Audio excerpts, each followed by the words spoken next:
sankalp is to focus on our poor, underprivileged, and the disadvantaged. To deliver on this sankalp, and given that first budget prepared in Kartavya Bhawan, we are inspired by three Kartavya. Our first Kartavya is to accelerate and sustain economic growth by enhancing productivity and competitiveness and building resilience to volatile global dynamics. Our second Kartavya is to fulfill aspirations of our people and build their capacity, making them strong partners in India's path to prosperity. Our third Kartavya, aligned with our vision of Sabka Saath, Sabka Vikas, is to ensure that every family, community, region, and sector has access to resources, amenities, and opportunities for meaningful participation. This threefold approach requires a supportive ecosystem. The first requirement is to sustain the momentum of structural reforms, continuous, adaptive, and forward-looking. Second, a robust and resilient financial sector is central to mobilizing savings, allocating capital efficiently, and managing risks. Third, cutting-edge technologies, including AI applications, can serve us as force multipliers for better governance. Reform Express. Our government has undertaken comprehensive reforms towards creating employment, boosting productivity, and accelerating growth. After the Prime Minister's announcement on Independence Day in 2025, over 350 reforms have been rolled out. This includes GST simplification, notification of labor codes, and rationalization of mandatory quality control orders. High-level committees have been formed, and in parallel, the central government is working with the state governments on deregulation and reducing compliance requirements. The Reform Express is well on its way and will maintain its momentum to help us fulfill our Kartavya. I now move to specific proposals. Under our first Kartavya, to accelerate and sustain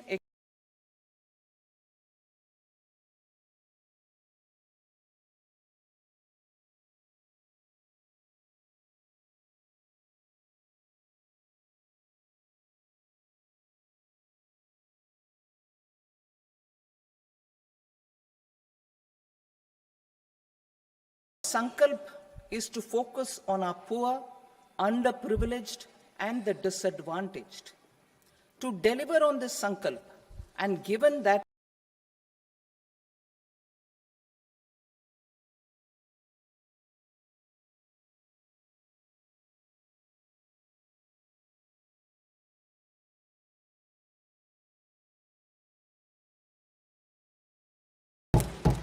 scaling up of manufacturing in 7 strategic and frontier sectors.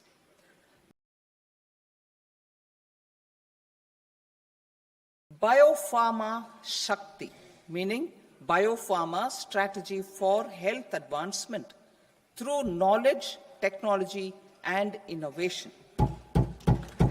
India's disease burden is observed to be shifting towards non-communicable diseases like diabetes, cancer, and autoimmune disorders.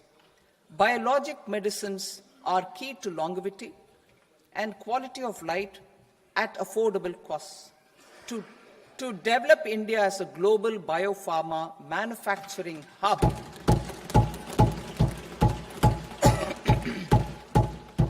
I propose the Biopharma Shakti with an outlay of 10,000 crores over the next 5 years.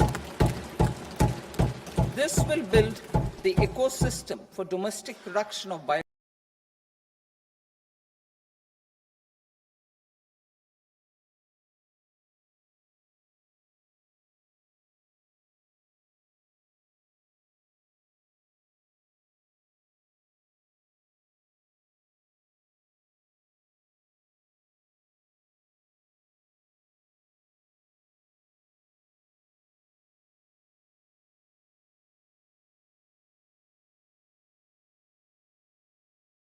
semiconductor sector capabilities.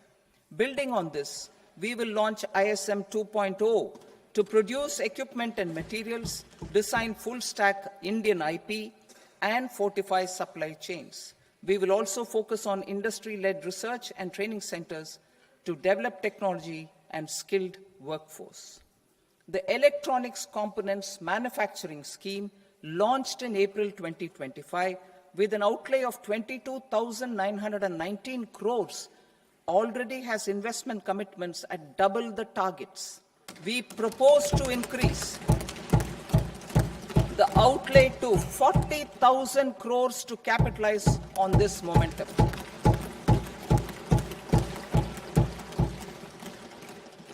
A scheme for rare earth permanent magnets was launched in 2025 November. We now propose to support the mineral-rich states of Odisha, Kerala, Andhra Pradesh, and Tamil Nadu to establish dedicated rare earth corridors.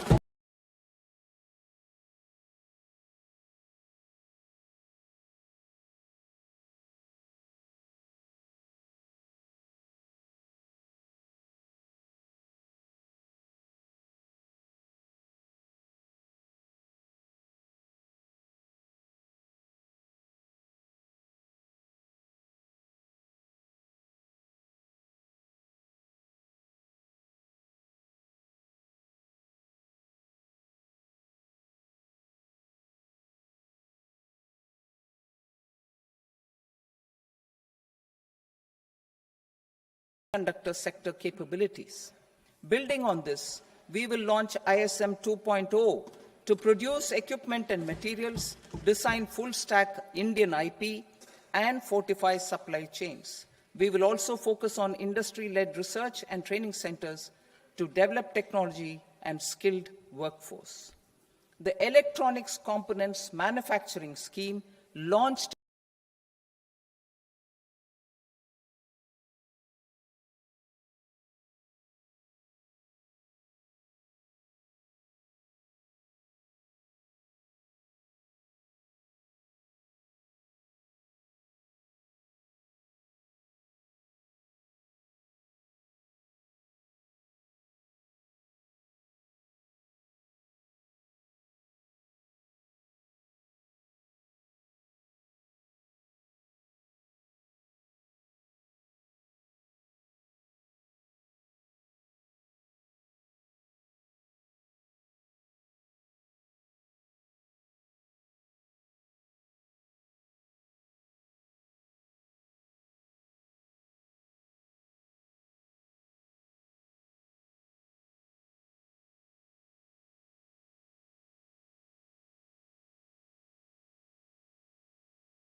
integrated program with 5 subparts.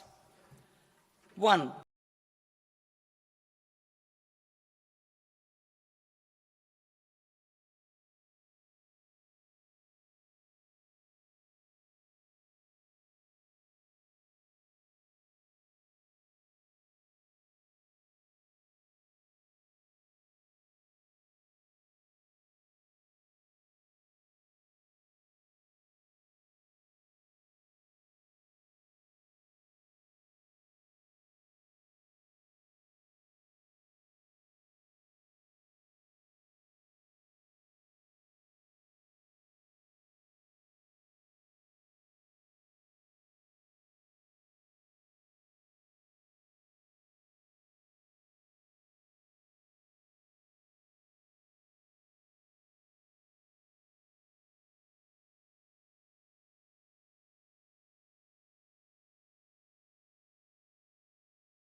and also our rural youth.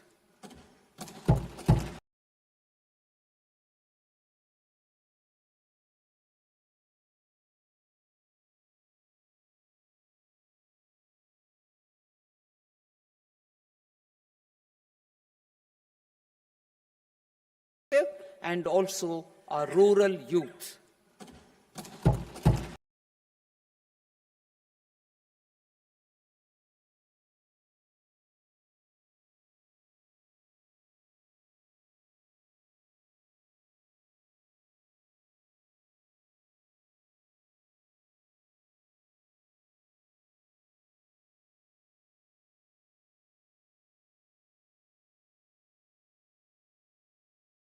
Champions, incentivizing enterprises based on select criteria.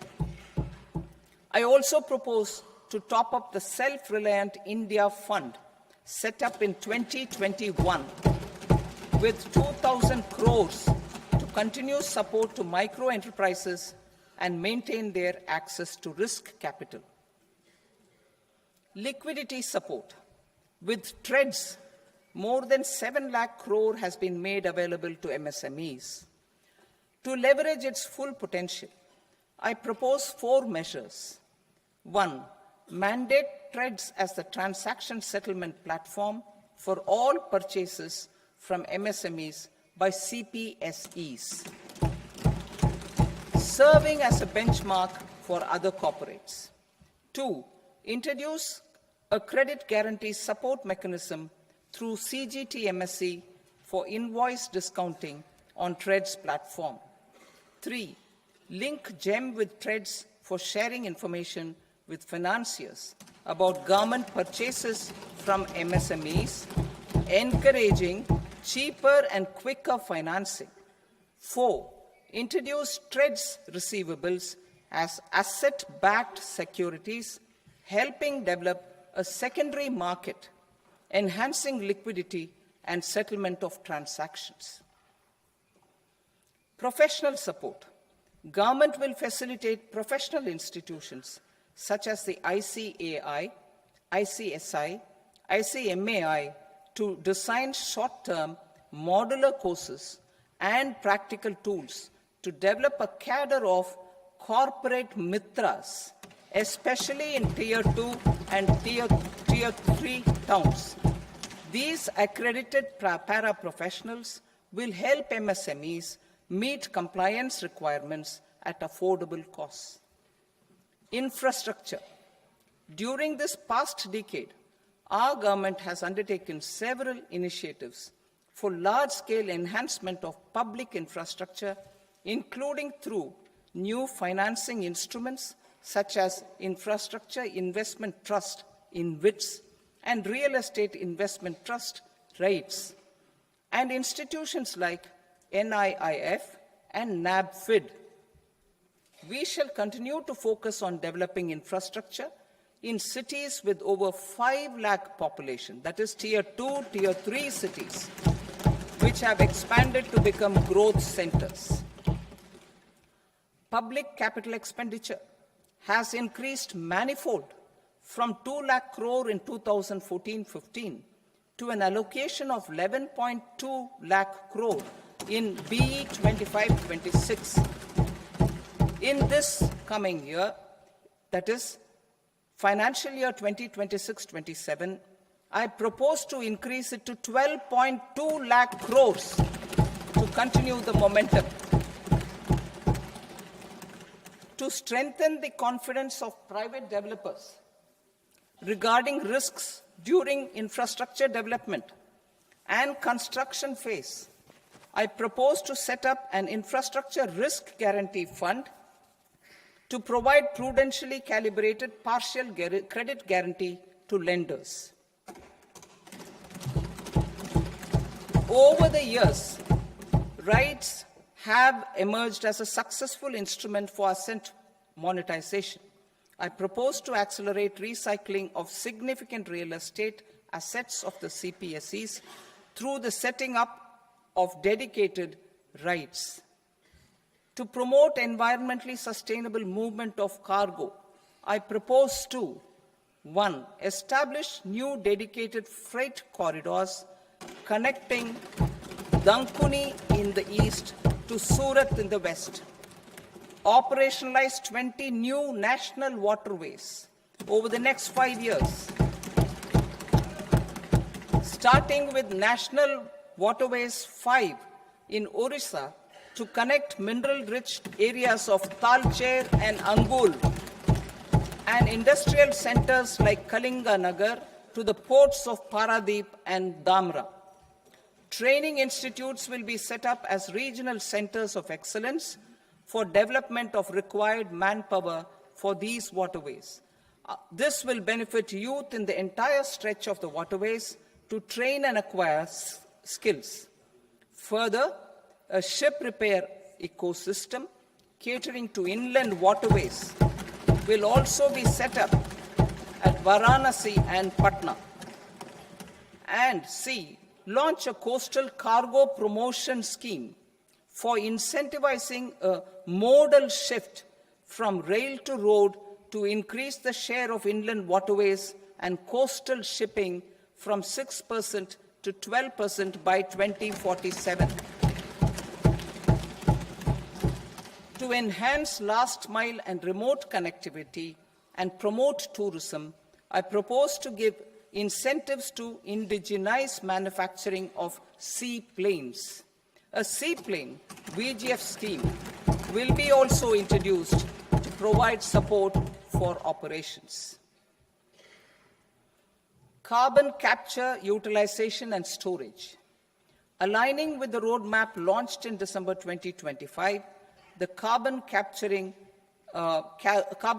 utilization, and storage technologies at scale will achieve higher readiness and in end-use application across 5 industrial sectors, including power, steel, cement, refineries, and chemicals. An outlay of 20,000 crore is proposed over the next 5 years for this purpose. City economic regions.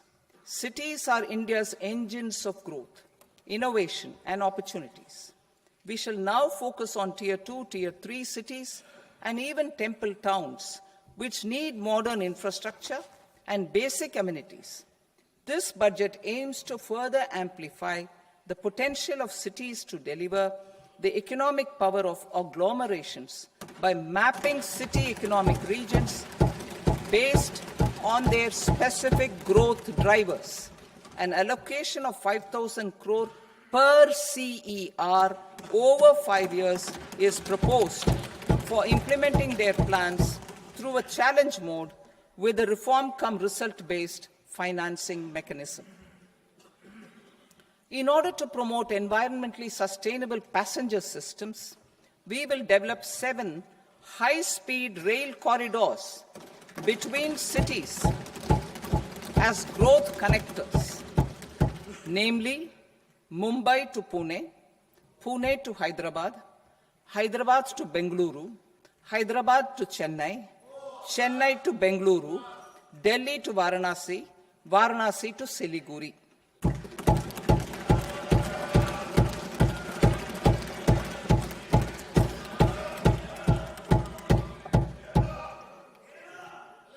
Financial sector. The Indian banking sector today is characterized by strong balance sheet, historic highs in profitability, improved asset quality, and coverage exceeding 98% of villages in the country. At this juncture, we are well placed to futuristically evaluate the measures needed to continue on the path of reform-led growth of this sector. I propose has been technology adoption in order to achieve scale and improve efficiency in the public sector in BFCs. As a first step, it is proposed to restructure the Power Finance Corporation and Rural Electrification Corporation. The Power Finance Corporation and Rural Electrification Corporation. I propose a comprehensive review of the foreign exchange management, I propose a comprehensive review of technology adoption in order to achieve nor scale, did it use and improve efficiency in the form centers in in order to achieve scale, use and improve efficiency in the public sector and DFCs, finance and conservation India's and evolved rural approach to economic priorities. The Power Finance Corporation and Rural I advocate making Electrification comprehensive review suitable access to fund management and derivatives by comprehensive suitable access to in order to achieve scale, use and improve efficiency in the form centers in in order to achieve scale, use and improve efficiency in the public sector and DFCs, finance conservation and evolved rural approach to economic priorities. The Power Finance Corporation and Rural I advocate making comprehensive review suitable access to fund management and derivatives by comprehensive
support for mission These tourism. hubs will To serve as promote integrated healthcare for medical complexes tourism that services, combine medical, I propose to launch a educational scheme and to research support states in facilities. They will have establishing Ayush 5 centers, regional medical medical value hubs. tourism facilitation centers, In and partnership with the infrastructure for private sector. diagnostics, These post-care hubs and will rehabilitation. serve as integrated These hubs healthcare complexes will provide that diverse combine medical, opportunities, job educational opportunities and for research health facilities. professionals, including They will have doctors Ayush and centers, AHPs. medical value tourism facilitation centers, and infrastructure.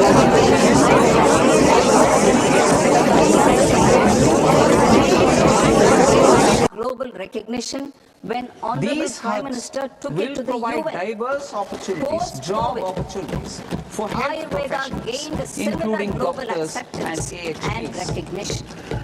Exporting quality Ayurveda products Ancient helps Indian farmers yoga, who grow the herbs already respected and in youth who several process parts the of the products. world, was To meet given a growing mass global global demand, recognition a few when more steps are Honorable being Prime taken. Minister took it to the I UN. propose to, one, Post-COVID, set up 3 new All Ayurveda India gained a Institutes similar of global Ayurveda. acceptance and recognition. Exporting quality Upgrade Ayurveda Ayush products pharmacies helps and farmers drug who grow the testing herbs labs and for youth higher who process the standards products. of To certification meet growing ecosystem global and demand, make a available few more more steps are being skilled taken. personnel. I propose to Upgrade the set WHO up Global 3 Traditional new Medicine All-India Center in institutes Jamnagar of to Ayurveda. bolster evidence-based research, training, and Upgrade awareness Ayush for pharmacies traditional and medicine. drug testing labs for higher standards of certification Animal ecosystem. And Livestock contributes to close to 16% of farm income, including of poor and marginal households.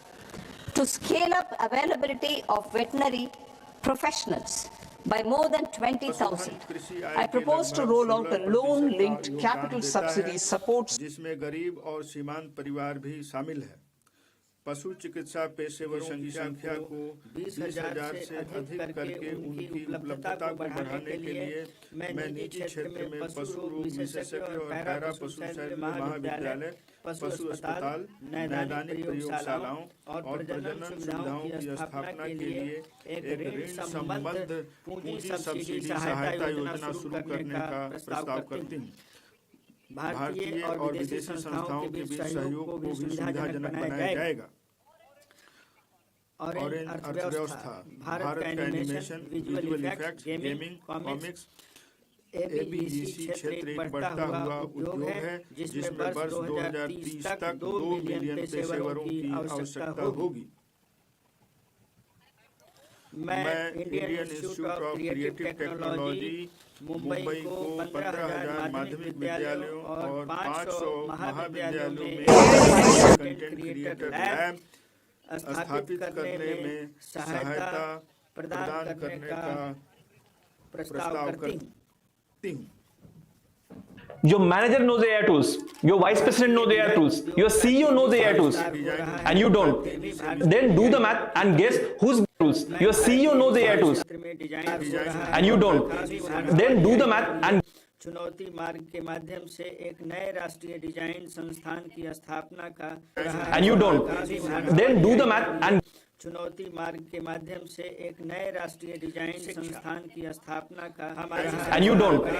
Then do the math and corridor के मार्ग के माध्यम से एक नए राष्ट्रीय design संस्थान विश्वविद्यालय टाउनशिप का and you don't. Then do the math प्रदान and कॉरिडोर के मार्ग के माध्यम से एक नए राष्ट्रीय विश्वविद्यालय township and you don't. Then do the math and have emerged as a successful instrument for our century. and you don't. Then do the math and Have emerged as a success. छात्राओं के लिए कुछ चुनौतियां पेश करती हैं। BGF पूंजीगत सहायता के माध्यम से प्रत्येक जिले में एक महिला छात्रावास स्थापना की जाएगी।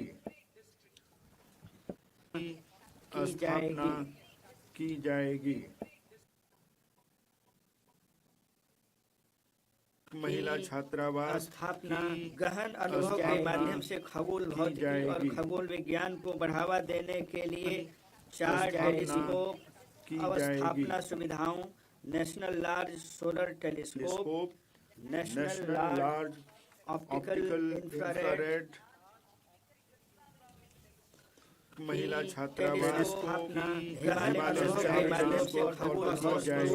विज्ञान को बढ़ावा देने जाएगी। 4 टेलीस्कोप पर्यटन अवस्थापना सुविधाओं, नेशनल लार्ज सोलर टेलीस्कोप में व्यापक बढ़ाने की क्षमता है। मैं मौजूदा राष्ट्रीय महिला छात्रावास विज्ञान को बढ़ावा देने जाएगी। 4 टेलीस्कोप पर्यटन अवस्थापना सुविधाओं, नेशनल लार्ज और सरकारी मैं मौजूदा राष्ट्रीय महिला छात्रावास विज्ञान को बढ़ावा देने जाएगी।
और प्रतिस्पर्धा के लिए खेल अवसंरचना का विकास।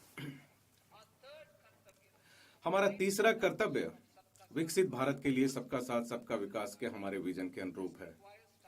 इसके लिए निम्नलिखित के लिए लक्षित प्रयास किए जाने अपेक्षित हैं। छोटे और सीमांत किसानों पर विशेष ध्यान देते हुए उत्पादकता और उद्यमशीलता बढ़ाकर किसानों की आय में वृद्धि करना। ख, आजीविका के अवसर, प्रशिक्षण और उच्च गुणवत्तापूर्ण सहायक उपकरणों तक पहुंच प्रदान करने के माध्यम से दिव्यांगजनों का सशक्तिकरण। ग, मानसिक स्वास्थ्य और ट्रॉमा केयर तक पहुंच सुनिश्चित करने के लिए कमजोर समूहों का सशक्तिकरण। घ, विकास और रोजगार के अवसरों में पूर्वोदय राज्यों और पूर्वोत्तर क्षेत्र पर ध्यान केंद्रित करना। मत्स्य पालन, हम निम्नलिखित पहलों की शुरुआत करेंगे। 500 जलाशयों और अमृत सरोवरों के लिए एकीकृत विकास। दूसरा है तटवर्ती क्षेत्रों में मत्स्य मूल्य श्रृंखला को सुदृढ़ करना और स्टार्टअप एवं मत्स्य पालक किसान उत्पादक संगठनों सहित महिला प्रेरित समूहों को बाजार से जोड़ना। Development through a credit-linked subsidy program, B, scaling up and modernization of livestock enterprises, C, enhanced creation of livestock and poultry encourage. Sorry, I'll read that again. Enhance creation of livestock, dairy and poultry focused integrated value chains. And D, encourage creation of livestock farmer producer organizations. High value agriculture. To diversify farm outputs, increase productivity, enhance farmers' incomes and create new employment opportunities, We will support high value crops such as coconut, sandalwood, cocoa, cashew in the coastal areas. Agar trees Data in science and northeast analytics and nuts are such not as the trends of the almonds, future. walnuts, They're and happening pine right nuts now. in Data science and northeast. analytics. These, all of them will be supported. India is the world's largest producer of coconuts. They're happening and pine right nuts now. in Data science and analytics. Nearly 10 million farmers. India is the world's largest producer of coconuts. They're happening and pine right nuts. now. Further enhance competitiveness in coconut production.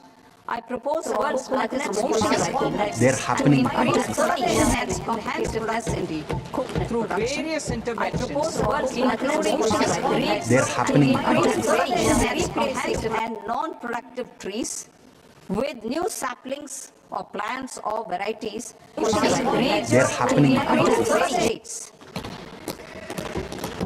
A dedicated program is proposed for Indian cashew and cocoa to make India self-reliant in raw cashew and coconut production and processing, enhance export competitiveness, and transform Indian cashew and Indian cocoa into premium global brands by 2030. Sandalwood. Sandalwood is closely linked to India's social and cultural heritage. Our government will partner with state governments to promote focused cultivation and post-harvest processing to restore the glory of the Indian sandalwood ecosystem, to rejuvenate old, low-yielding orchards, and expand high-density cultivation of walnuts, almonds, and pine nuts. We will support a dedicated program to enhance farmer incomes and in bringing value addition by engaging youth. Bharat Vistar, that is virtually integrated system to access agricultural resources. I propose to launch Bharat Vistar, a multilingual AI tool that shall integrate the AgriStack portals and the ICAR package on agricultural practices with AI systems. This will enhance farm productivity, enable better decisions for farmers, and reduce risk by providing customized advisory support. She Marts for rural women-led enterprises. Building on the success of Lakpati Didi program, I propose to help women take the next step from credit-linked livelihoods to being owners of enterprises. Self-help entrepreneur, She Marts will be set up as community-owned retail outlets within the cluster-level federations through enhanced and innovative financing instruments. empowering Divyangjan. Divyangjan Kaushal Yojana. Information technology, AVGC sectors, hospitality and food and beverages sectors often offer task-oriented and process-driven roles which are suitable for Divyangjan.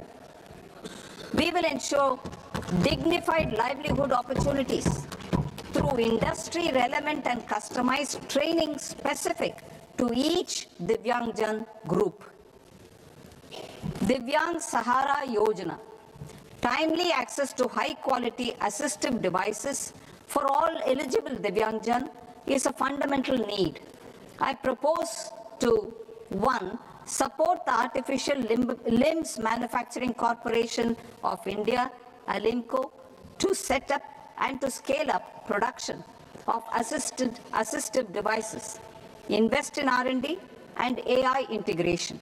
Strengthen PM Divyasha Kendras and support setting up of assistive technology marts as modern retail style centers where Divyangjan and senior citizens can see, try and purchase assistive products.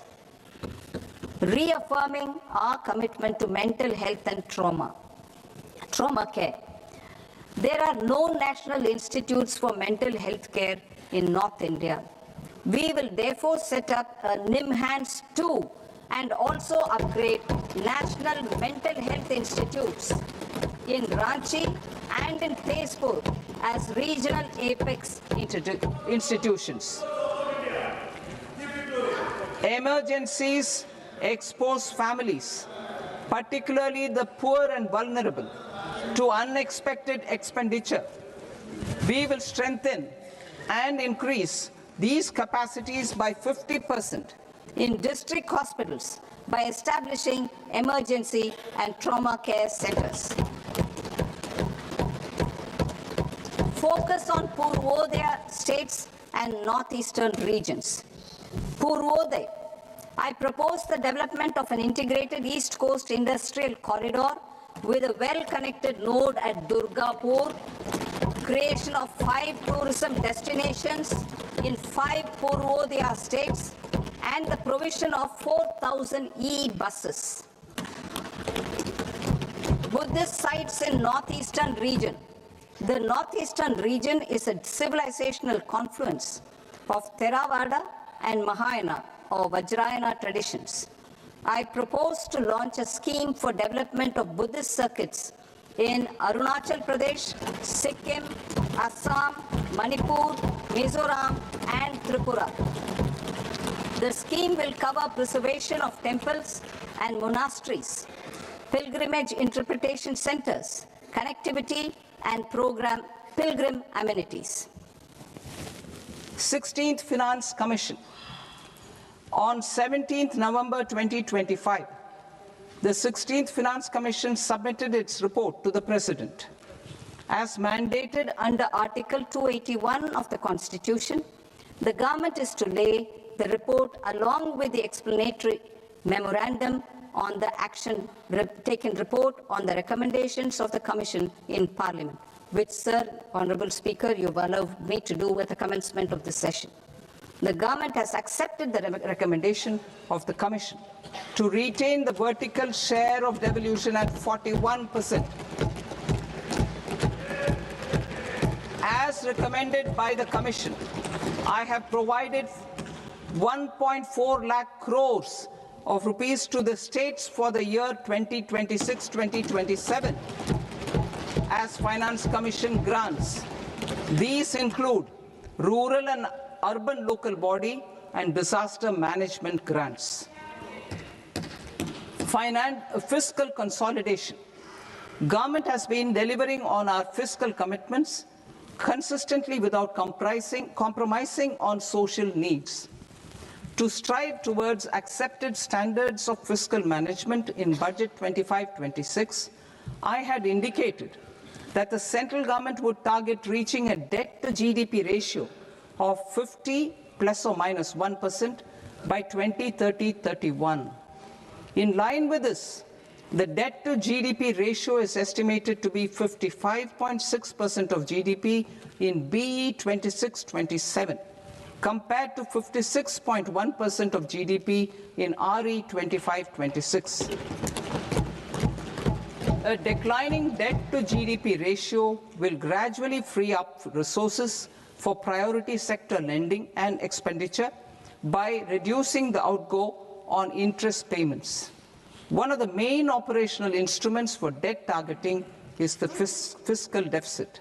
I am happy to inform this august House that I fulfilled my commitment made in 2021-2022 to reduce fiscal deficit below 4.5% of GDP by 25-26. In RE 25-26, the fiscal deficit has been estimated at par with BE of 2025-26 at 4.4% of GDP. In line with the new fiscal prudence path of debt consolidation, the fiscal deficit in BE 26-27 is estimated to be 4.3% of the GDP.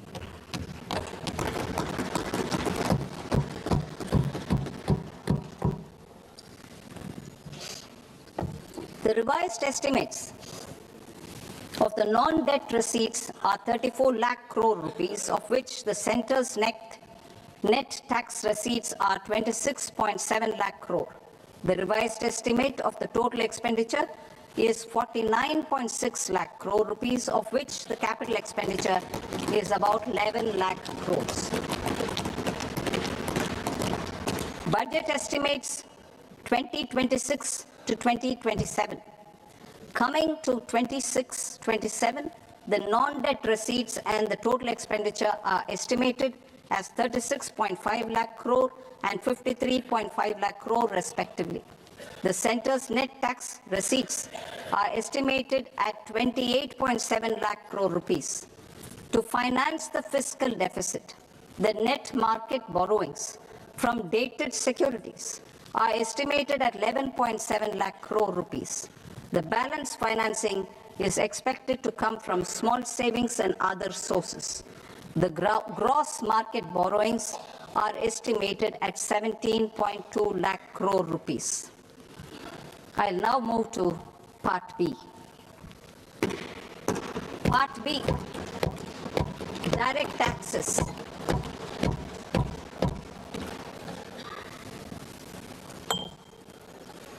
Honorable Speaker, sir, I now present my proposals on direct taxes. New Income Tax Act. In July 2024, I announced a comprehensive review of the Income Tax Act 1961. This was completed in a record time, and the Income Tax Act 2025 will come into effect from 1st April 2026. The simplified income tax rules and forms will be notified shortly, giving adequate time to taxpayers to acquaint themselves with its requirements. The forms have been redesigned such that ordinary citizens can comply without difficulty. Ease of living. I propose that any interest awarded by the Motor Accident Claims Tribunal to a natural person will be exempt from income tax, and any TDS on this account will be done away with. I propose to reduce TCS rate on the sale of overseas tour program package from the current 5% and 20% to 2% without any stipulation of amount.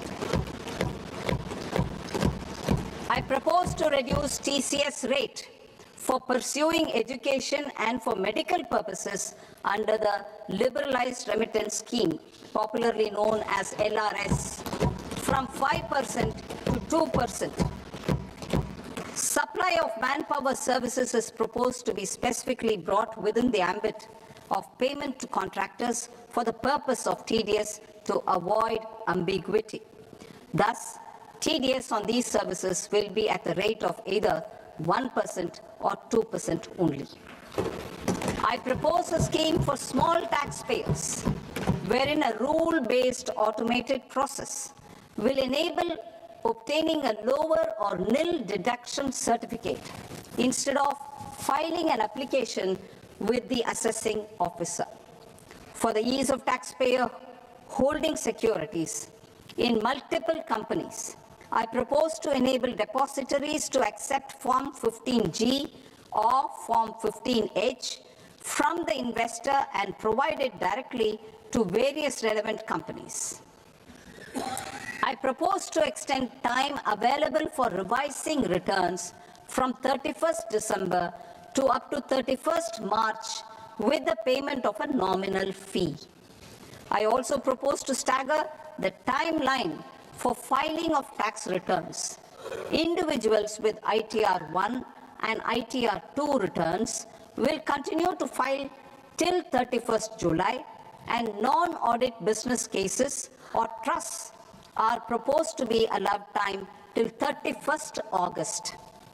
TDS on sale of immovable property by a non-resident is proposed to be deducted and deposited through resident buyers and his or her PAN-based challan instead of requiring a TAN, which is a temporary accounting number.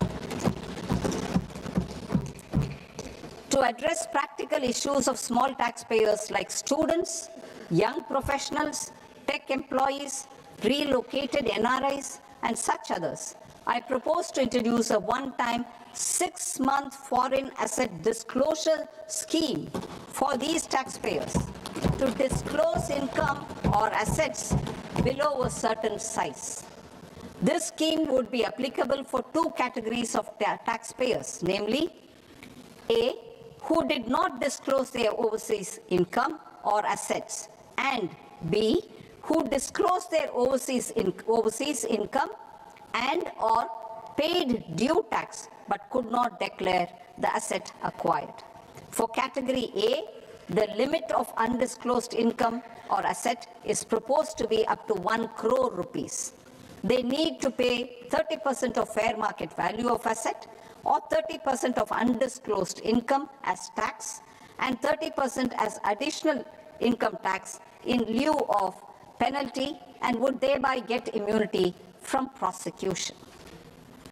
For category B, asset value is proposed to be up to 5 crore rupees.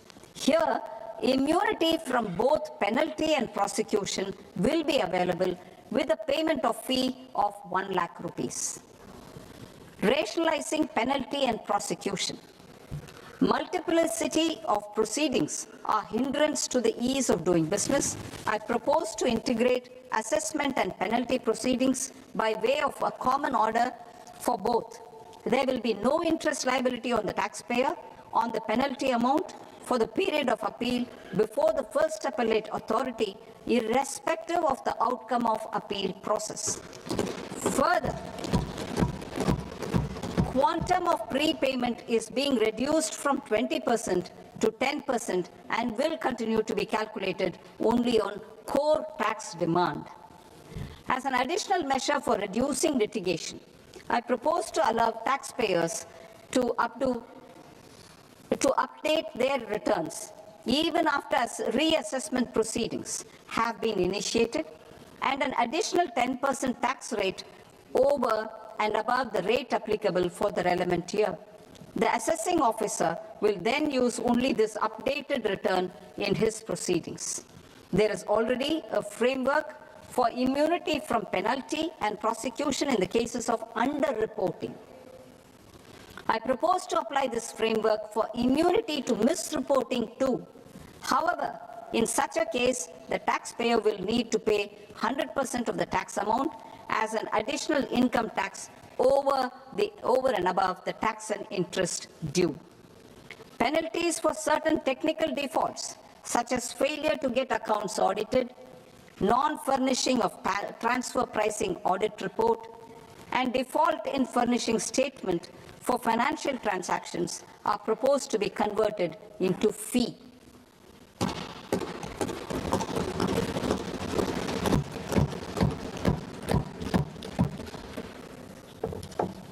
I propose to rationalize prosecution framework under Income Tax Act while maintaining a careful balance for deterrence in some serious offence. Non-production of books of account and documents and requirement of TDS payment where payment is made in kind are being decriminalized. Further, minor offences will attract fine only. The remaining prosecutions will be graded commensurate with the quantum of offence. They will entail only simple imprisonment with maximum imprisonment reduced to 2 years and power to courts to convert even those into fines. There is no penalty. There is no penalty presently for non-disclosure of non-immovable foreign assets with aggregate value less than 20 lakh rupees. I propose to also provide them with immunity from prosecution with retrospective effect from 1/10/2024.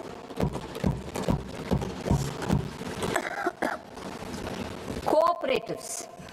Deduction is already allowed to a primary cooperative society engaged in supplying milk, oilseeds, fruits or vegetables raised or grown by its members. I propose to extend this deduction to also include supply of cattle feed and cotton seed produced by its members. I propose to allow inter-cooperative society dividend income as deduction under the new tax regime to the extent it is further distributed to its members. I further propose to allow exemption for a period of 3 years to dividend income received by a notified national cooperative federation on their investments made in companies up to 31/1/2026. This exemption would be allowed only for dividends further distributed to its member cooperatives. Supporting IT sector as India's growth engine. India is a global leader in software development services, IT-enabled services, knowledge process outsourcing services, and contract R&D services relating to software development. These businesses and their segments are quite interconnected with each other. All these services are proposed to be clubbed under a single category of information technology services with a common safe harbor margin of 15.5% applicable to all. The threshold for availing safe harbor for IT services is being enhanced substantially from 300 crore rupees to 2,000 crore rupees. Safe harbor for IT services shall be approved by an automated rule-driven process without any need for tax officer to examine and accept the application. Once applied by an IT services company, the same safe harbor can be continued for a period of 5 years at a stretch at its choice. For IT services companies who want to conclude advanced pricing agreement, APA, I propose to fast-track unilateral APA process for IT services and endeavor to conclude it within a period of 2 years. The period of 2 years can be extended by a further period of 6 months on taxpayers' request. I propose to extend the facility of modified returns available to the entity entering APA to its associated entities also. Attracting global business and investment. Recognizing the need to enable critical infrastructure and boost investment in data centers, I propose to provide tax holiday till 2047 to any foreign company that provides cloud services to customers globally by using data center services from India. It will, however, need to provide services to Indian customers through an Indian reseller entity. I also propose to provide a safe harbor of 15% on cost in case the company providing data center services from India is a related entity. To harness the efficiency of just-in-time logistics for electronic manufacturing. I propose to provide safe harbor to non-residents for component warehousing in a bonded warehouse at a profit margin of 2% of the invoice value. The resultant tax of about 0.7% will be much lower than in competing jurisdictions. To provide fillip to toll manufacturing in India, I propose to provide exemption from income tax for 5 years to any non-resident who provides capital goods, equipment, or tooling to any toll manufacturer in a bonded zone. To encourage vast pool of global talent to work in India for a longer period of time, I propose to provide exemption to global, non-India sourced income of a non-resident expert for a stay period of 5 years under notified schemes.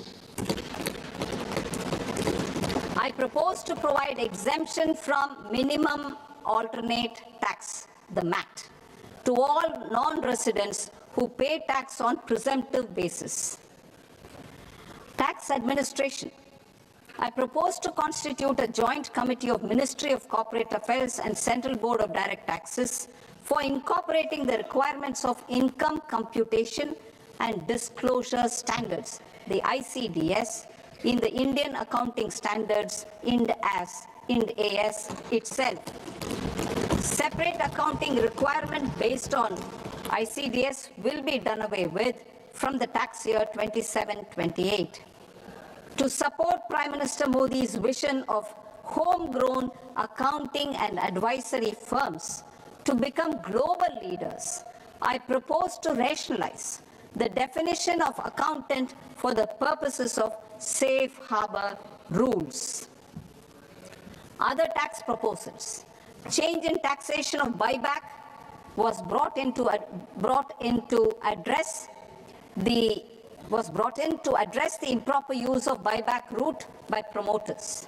In the interest of minority shareholders, I propose to tax buyback for all types of shareholders as capital gains. However, to disincentivize misuse of tax arbitrage, promoters will pay an additional buyback tax. This will make effective tax 22% for corporate promoters. For non-corporate promoters, the effective tax will be 30%. TCS rate for sellers of specific goods, namely alcoholic liquor, scrap, and minerals, will be rationalized to 2%, and that on tendu leaves will be reduced from 5% to 2%. I propose to raise the STT on futures to 0.05% from the present 0.02%. STT on options premium and exercise of options are both proposed to be raised to 0.15% from the present rate of 0.1% and 0.125% respectively. We reformed the taxation landscape for corporates in 2019 by providing them a simplified regime with lower tax rate so that they could productively focus on business rather than on claim of deductions and exemptions. To encourage companies to shift to the new regime, set off of brought forward MAT credit, minimum alternate tax credit, is proposed to be allowed to companies only in the new regime. Set off using available MAT credit is proposed to be allowed to an extent of 1/4 of the tax liability in the new regime. MAT is proposed to be made final tax, so there will be no further credit accumulation from 1st April 2026.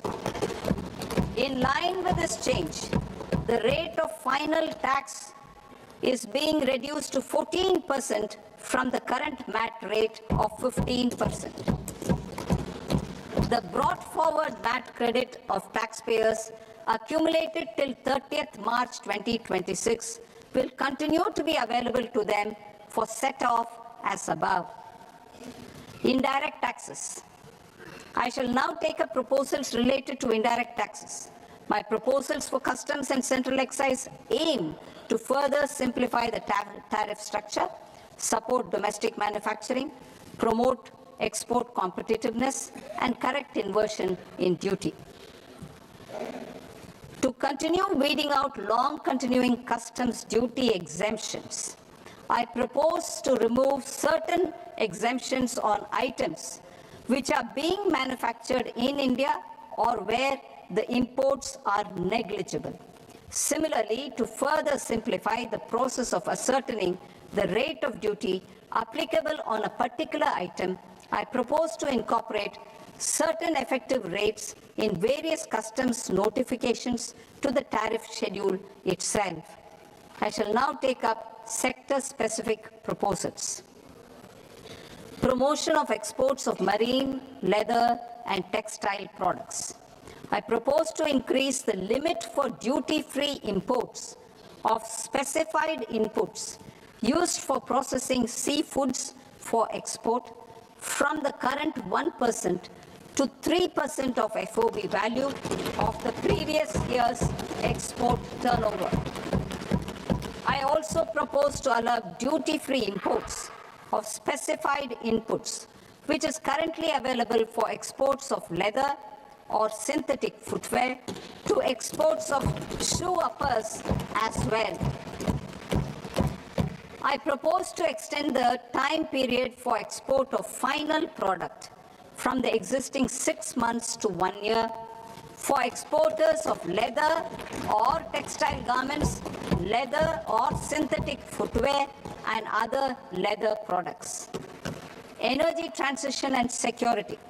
I propose to extend the basic customs duty exemption given to capital goods used for manufacturing lithium-ion cells for batteries to those used for manufacturing lithium-ion cells for battery energy storage systems also. I propose to exempt basic customs duty on import of sodium antimonate for use in manufacture of solar glass. Nuclear power. I propose to extend the existing basic customs duty exemption on imports of goods required for nuclear power projects till the year 2035 and expand it for all nuclear plants irrespective of their capacity.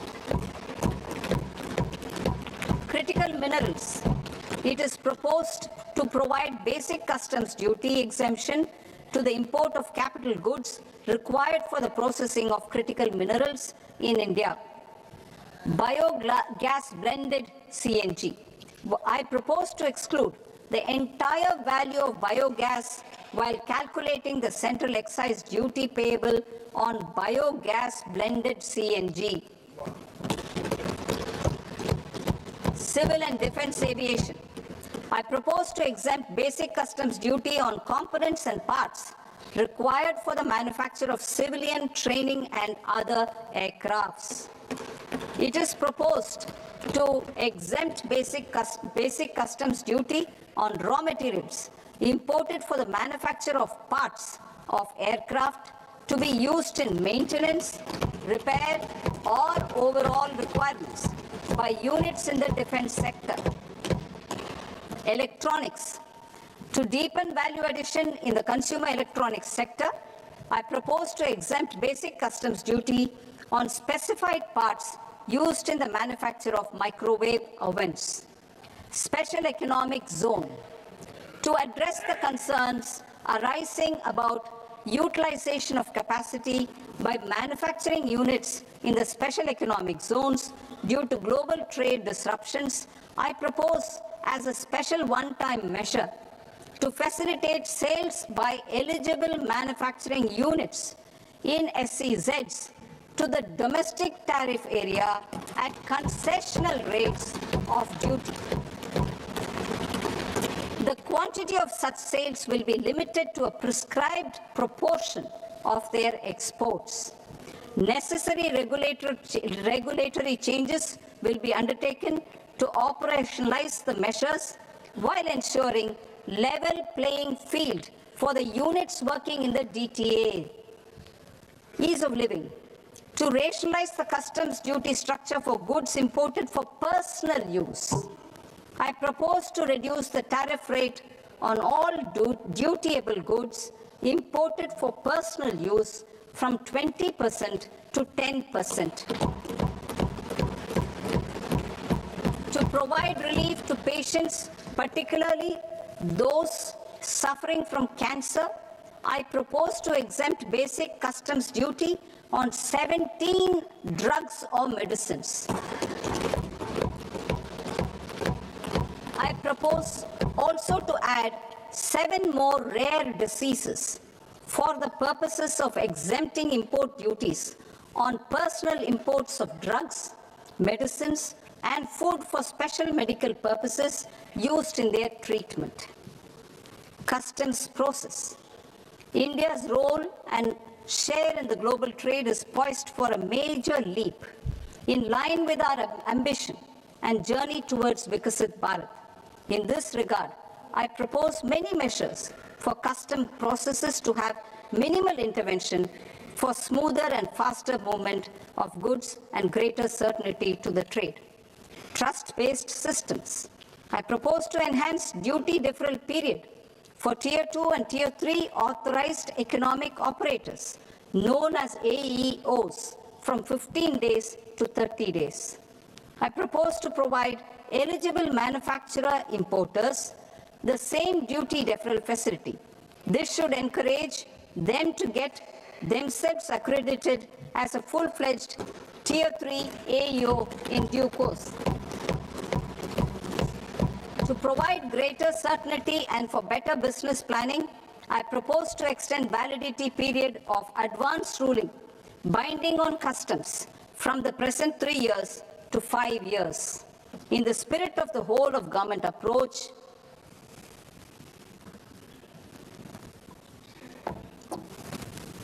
government agencies will be encouraged to leverage AEO accreditation for preferential treatment in clearing their cargo.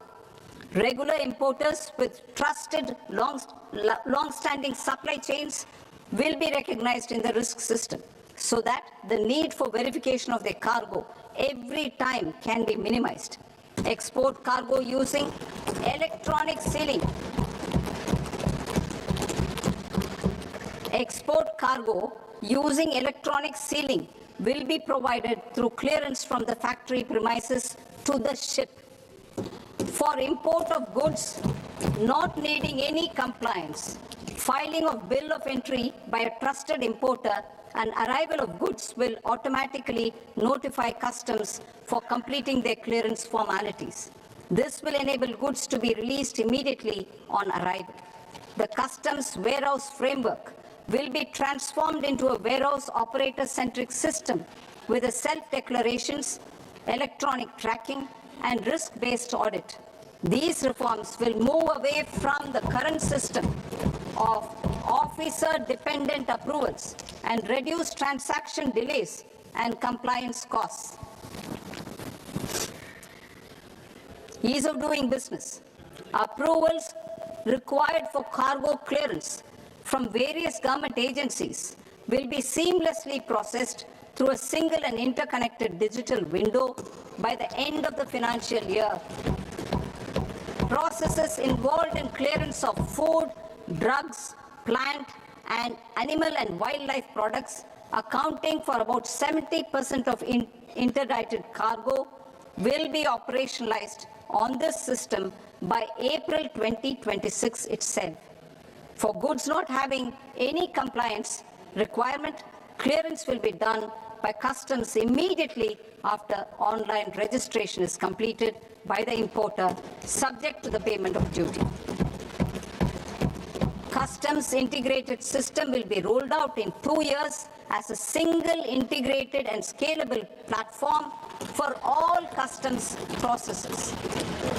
Utilization of non-intrusive scanning with advanced imaging and AI technology for risk assessment will be expanded in a phased manner with the objective to scan every container across all the major ports.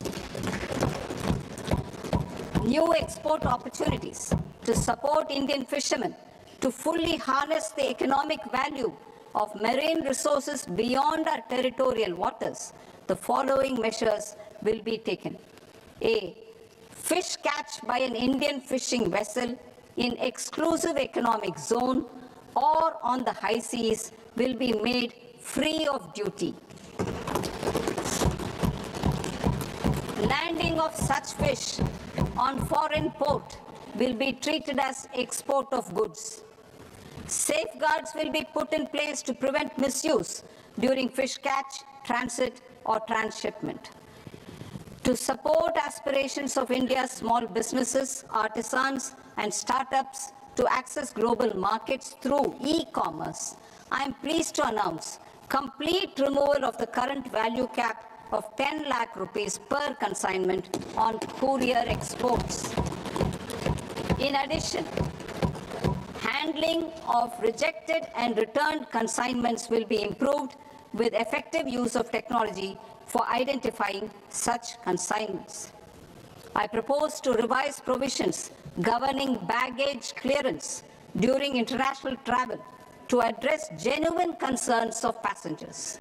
The revised rules will enhance duty-free allowances in line with the present-day travel realities and provide clarity in temporary carriage of goods brought in or taken out. There are honest taxpayers who are willing to settle disputes by paying all their dues, but they get deterred due to negative connotation associated with penalty. They will now be able to close cases by paying an additional amount in lieu of penalty. Honorable Speaker, sir, with this, I commend the budget to this august House. Jai Hind.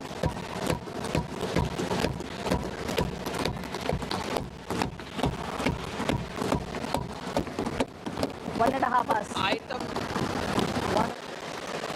Item number 3 माननीय वित्त मंत्री जी।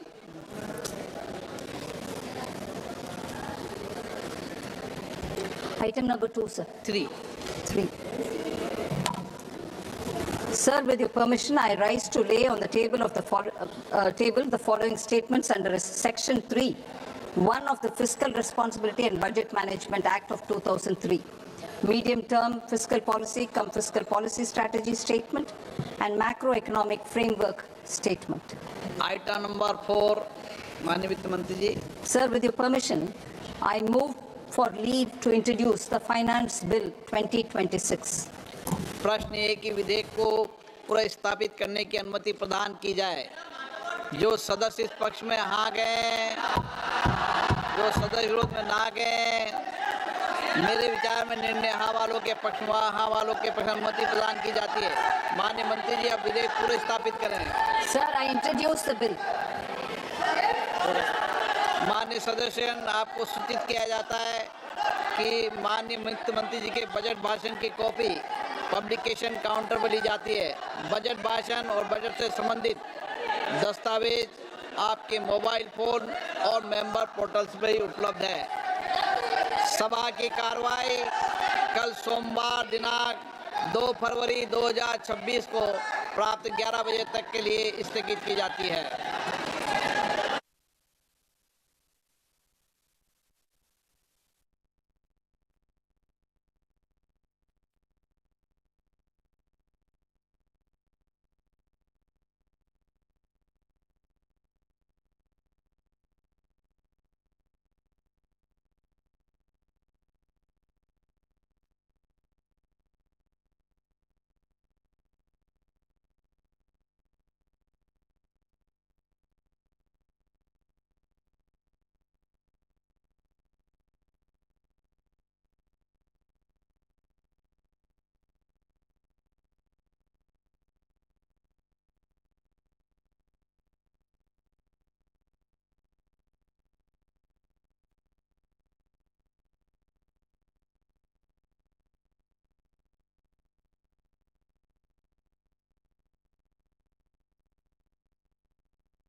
Namaskar viewers, hello and welcome to this continuing coverage of the Union Budget 2026-27. I'm Tina Jha, with me is my colleague Manoj Verma.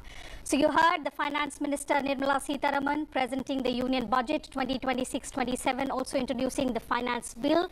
She's made history today as she presented her 9th consecutive Union Budget under the leadership of Prime Minister Modi. This, viewers, is also the first time in India's fiscal history that the Union Budget has been presented on a Sunday. We'll discuss some of the proposals and the key highlights of this budget speech, which extended nearly 1.5 hours, some of the key announcements that the Finance Minister made. In fact, the proposals in the budget, she said, are aimed at boosting growth, meeting people's aspirations, most importantly, enabling inclusive development. So the key highlight of the budget 2026-27 is that India has set a lower fiscal deficit target and higher capex outlay for FY27 with a reforms push. Just to put it into numbers, for the financial year 2027, the capital expenditure has been set at 12.2 lakh crore rupees. The fiscal deficit target has been set at 4.3% of GDP in FY27. In fact, if you heard the Finance Minister, she said she fulfilled her commitment that she made in FY 2022 to reduce the fiscal deficit below 4.5% of the GDP. Also, in revised estimates 2025-26, the fiscal deficit is at 4.4% of the GDP. The debt to GDP ratio is estimated at 55.6% in budget estimates 2026-27 versus the 56.1% in revised estimates 25-26. FY27 expenditure is estimated at 53.5 lakh crore rupees. The revised estimates of expenditure in FY 2026 were 49.6 lakh crore rupees. So a significant jump there as far as the numbers are concerned. Also, FY 27 net market borrowing from the dated securities is estimated at 11.7 lakh crore rupees. The gross market borrowing is seen at 17.2 lakh crore rupees. The net tax receipts estimated at 28.7 lakh crore rupees in FY27. We'll bring you charts and graphics related to it for you to understand better. These are just some of the numbers that we were able to pick up from the Finance Minister's speech. So in a few moments from now, our production team will be able to put out charts and graphics for you to understand better those numbers and a comparative data of how these numbers stand compared to the previous budgets. Also, the states, they will be getting 1.4 lakh crore rupees as the Finance Commission grants. These were about the important numbers, Manoj. Let's now quickly give our viewers a recap of some important announcements and statements that the Finance Minister spoke about, especially in terms of how this budget takes us closer and aligns it with our Viksit Bharat vision. जी बिल्कुल टीना जी, अगर आज के budget की हम बात करें, जिस तरह निर्मला सीतारमण जी ने अपना बजट पेश किया है और 3 कर्तव्य खास तौर से बताए हैं सरकार के, और ये 3 कर्तव्य जो हैं वो विकसित भारत का एक रोड मैप सरकार ने प्रस्तुत किया है देश के सामने कि कैसे सरकार जो है देश की आर्थिक स्थिति को मजबूत करेगी, उसको लेकर काम करेगी। साथ ही जो जन आकांक्षा हैं, मतलब जन आकांक्षाओं से मतलब शिक्षा, स्वास्थ्य, जो आम आदमी से जुड़ी पहलू हैं, उन पर कैसे काम करेगी। इसी प्रकार सरकार ने 3 अपने कर्तव्यों के साथ देश को विकसित भारत के रोड मैप पर ले जाने का अपनी इच्छा प्रकट इस बजट के माध्यम से निर्मला सीतारमण जी ने की है। जाहिर तौर पे बजट में गांव, गरीब, किसान सरकार की प्राथमिकता में है। साथ ही शिक्षा और स्वास्थ्य को सरकार ने बूस्ट करने का काम किया है। देश के इंफ्रास्ट्रक्चर पर भी सरकार का खासा फोकस रहा है। बायो फार्मा सेक्टर के लिए सरकार ने अपने खजाने का मुंह खोला है और सेमीकंडक्टर को लेकर भी सरकार ने कई महत्वपूर्ण ऐलान इसमें किए हैं। हम जो पॉइंट्स हैं बजट के, उन पर चर्चा करेंगे अपने खास मेहमानों के साथ टीना, और दर्शकों को बताने की कोशिश करेंगे कि इस बजट का संदेश क्या है, मायने क्या हैं। Certainly, as Manoj rightly said, the contour, the overview of the budget is that the Finance Minister, under the leadership of the Prime Minister, has proposed interventions in 6 areas. And the budget revolves around these 6 areas, which includes scaling up manufacturing is in 7 strategic and frontier sectors. The FM spoke about rejuvenating legacy industrial sectors, creating champion MSMEs, again, key driver of our growth. So special attention has been given to that sector as well.